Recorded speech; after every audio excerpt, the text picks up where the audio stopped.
नमस्कार, मैं doctor Sanjay Dwivedi, MD medicine, senior consultant physician, sunshine super speciality hospital, Bhilai 3 Charoda से आप लोगों को संबोधित कर रहा हूं।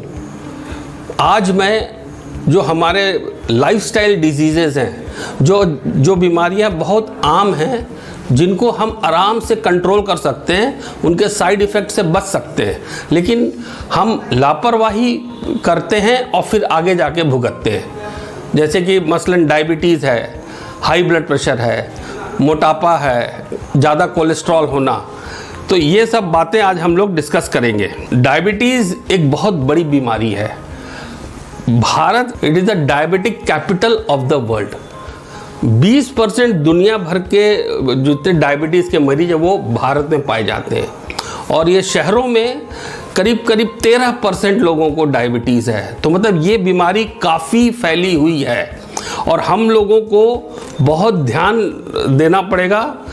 और उसमें ध्यान में बहुत छोटी छोटी चीज़ें हैं। दवाई लेते रहिए, हर कुछ महीने में डॉक्टर से कंसल्ट भी करिए और एक्सरसाइज करिए, खान पान में ध्यान रखिए।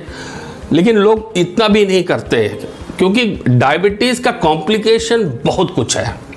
डायबिटीज़ से आपको अगर यहाँ पे हार्ट में अगर ब्लड क्लॉट हुआ तो हार्ट अटैक हुआ, ब्रेन में हुआ तो पैरालिसिस हो गई, किडनी खराब होती है, नसें खराब होती हैं, पैर में अगर मैंने हजारों एम्पुटेशन ऑफ लेग्स है, छोटा सा चोट लगती है पैर में और वो बढ़ते बढ़ते गैंग्रीन हो जाता है। तो हम लोगों को बहुत ही ध्यान देना चाहिए डायबिटीज़ को, है ना। और बहुत बार डायबिटीज़ है, पता भी नहीं चला मरीज को, और बाद में सडनली वो हॉस्पिटल में आया, हार्ट अटैक हुआ, ब्लड शुगर किए तो बहुत हाई और उसको दर्द भी नहीं हुआ था। तो साइलेंट हार्ट अटैक भी बहुत होता है। साइलेंट हार्ट अटैक का बहुत बड़ा कारण इसलिए डायबिटिक पेशेंट्स को तो और भी संभल के रहना चाहिए, क्योंकि उनको कभी हार्ट अटैक आएगा तो हो सकता है उनको दर्द ही ना हो। तो जैसे हार्ट अटैक अगर आ रहा है तो क्या क्या हो सकता है, आपको छाती में दर्द लगेगा और बहुत वजन है, सांस फूलेगी और पल्पिटेशन है, ये सब हो सकता है ना। और स्ट्रोक के क्या क्या साइंस हो सकते हैं। स्ट्रोक क्या आपको लगे कि आपको पैरालिसिस होने वाला है। इम्पॉर्टेंस क्या है, अगर हार्ट अटैक हुआ है और आप 3 घंटे के अंदर अस्पताल आ गए जहाँ पे वो दवाइयाँ हैं, तो हम लोगों के पास ऐसी दवाइयाँ कि हम लोग पूरा का पूरा वो क्लॉट को साफ कर देते हैं। पहले एक ज़माने में स्ट्रेप्टोकाइनेस यूज़ करते थे, अब तो टेनेक्टाप्लेज वगैरह हम लोग यूज़ करते हैं। ऐसे ही जैसे पैरालिसिस हो रहा है तो उसका अगर आपको एक साइड में लगता है कि इधर सुन्न पड़ रहा है और ये हाथ पैर तो ढीले हो रहे हैं, तो या एक आपकी आवाज़ लड़खड़ाने लगती है, और अगर बहुत ज़्यादा चक्कर आ रहा है, चलने में दिक्कत हो रही है, तो ये सब साइंस हो सकते हैं कि आपको इम्पेंडिंग स्ट्रोक है।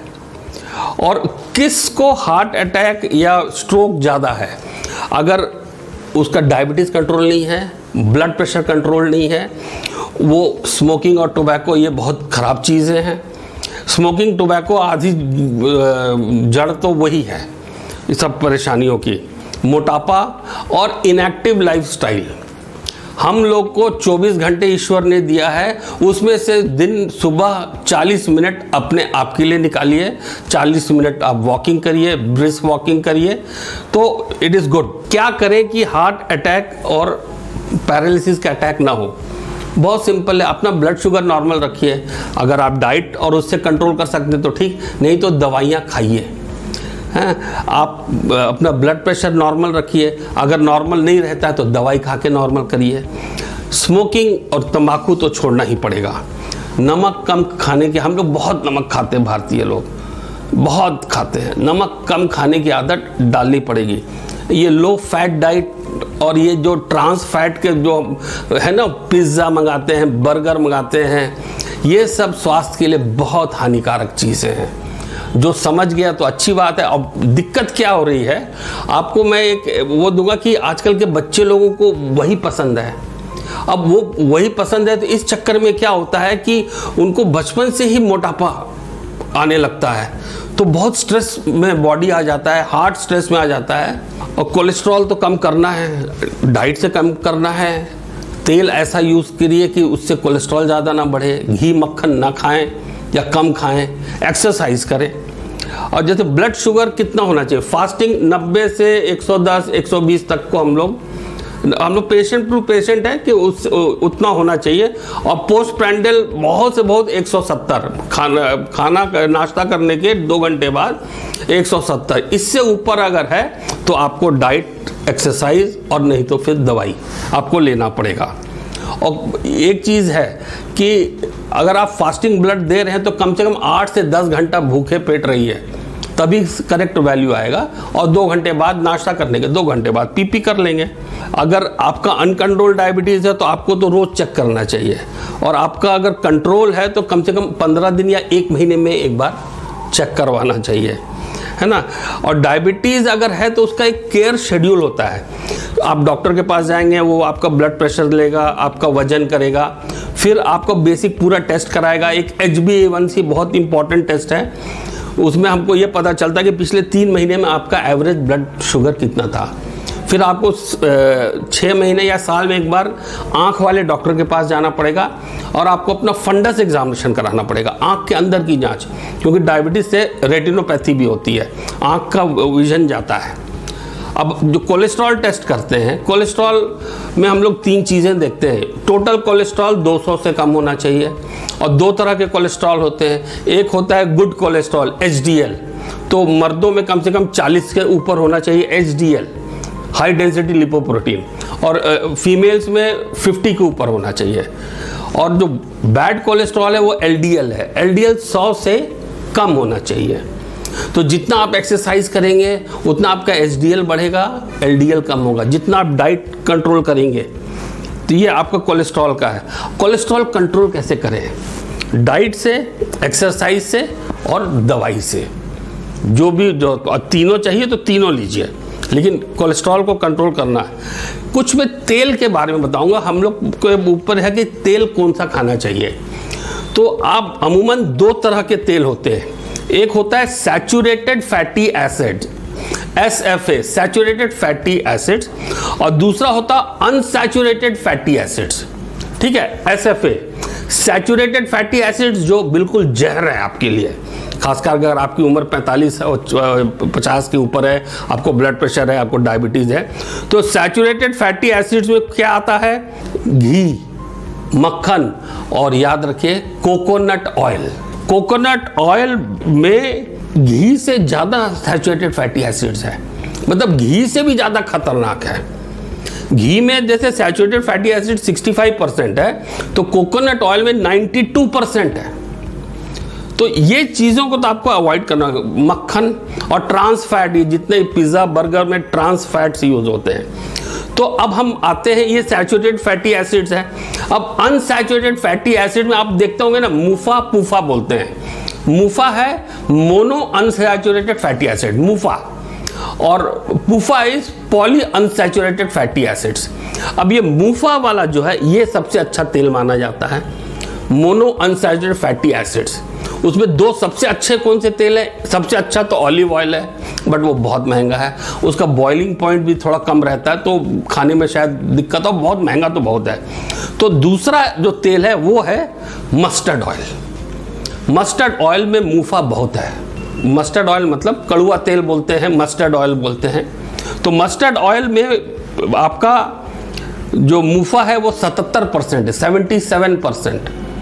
और मस्टर्ड ऑयल के बाद अगर आप पकड़ेंगे दूसरा जिसमें मूफा ज़्यादा है, अच्छा तेल वो है जिसमें मूफा ज़्यादा है, वो है ग्राउंडनट ऑयल, यानी कि पोस्टमैन बोलते हैं, या फल्ली का तेल।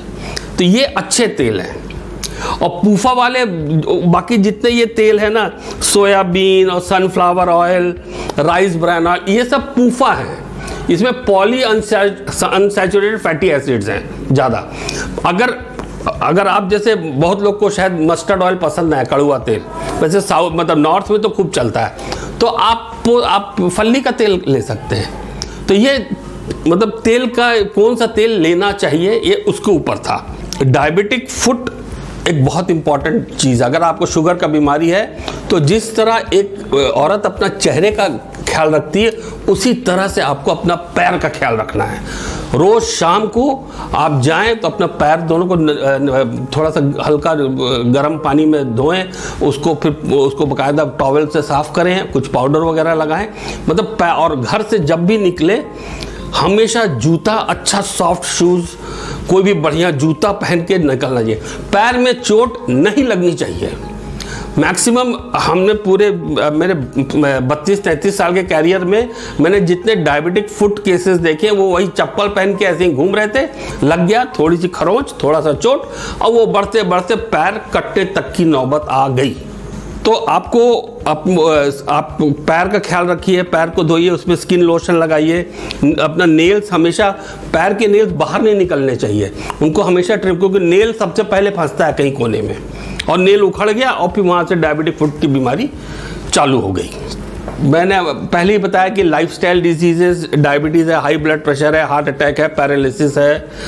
तो ये रिस्क फैक्टर क्या होते हैं हार्ट अटैक के और पैरालिसिस के? रिस्क फैक्टर दो हैं। एक जिसको आप बदल नहीं सकते, मतलब रिस्क फैक्टर है कि भैया, जैसे एक क्या चीज़ बदल नहीं सकते? एज। जैसे जैसे उम्र बढ़ेगी आपको रिस्क फैक्टर बढ़ते जाएगा, आप एज के ऊपर कुछ नहीं कर सकते। दूसरा है जेंडर, आप मर्द हैं तो आपको ज़्यादा चांस है हार्ट अटैक का।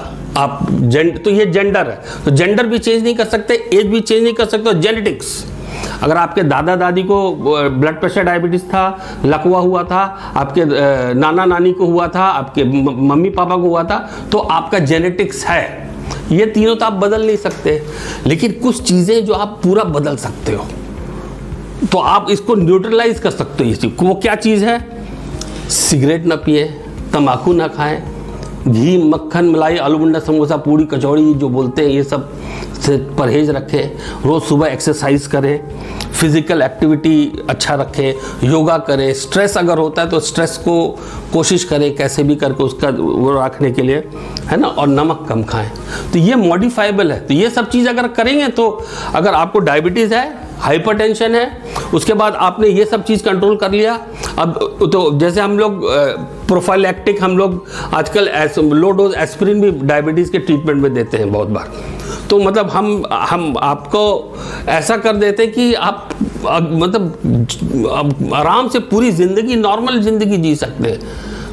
लेकिन आपको अस्पताल आना है, डॉक्टर को दिखाना है, पूरा जांच समय समय पे करना है, और जो भी परहेज बोल रहे हैं काफ़ी हद तक कोशिश करिए उसको फॉलो करने का। हम लोग अब 2022 में हैं, तो we should come to time कि हम लोग में हेल्थ अवेयरनेस आना चाहिए। हेल्थ काफ़ी आ रहा है, वैसे आज से 30 साल पहले इतना हेल्थ है। तो जैसे हमारे पास 4 प्रकार के मरीज आते हैं। पहला मरीज वो गांव से लाए, 55 साल का है, बेहोश हो गया, आया, देखा तो 250/150 ब्लड प्रेशर है, उसको ब्रेन हैमरेज हो गया, काफ़ी सीरियस हो गया, लकवा हो गया। वो तो इग्नोरेंस है, वो तो पढ़ा लिखा आदमी नहीं था, तो उसको हम माफ़ कर देते हैं, भगवान जैसा भी हो। अब वही एक 55 साल का पढ़ा लिखा इंसान, इंजीनियर हो, अफसर है, कोई भी 55 साल का, वो उसको शुगर की बीमारी है लेकिन दवाई ठीक से नहीं लेता है, बढ़िया सिगरेट भी पीता है, शराब भी पीता है, और ट्रीटमेंट में भी कभी 1 महीना किया फिर छोड़ दिया। इसको बोलते हैं केयरलेसनेस।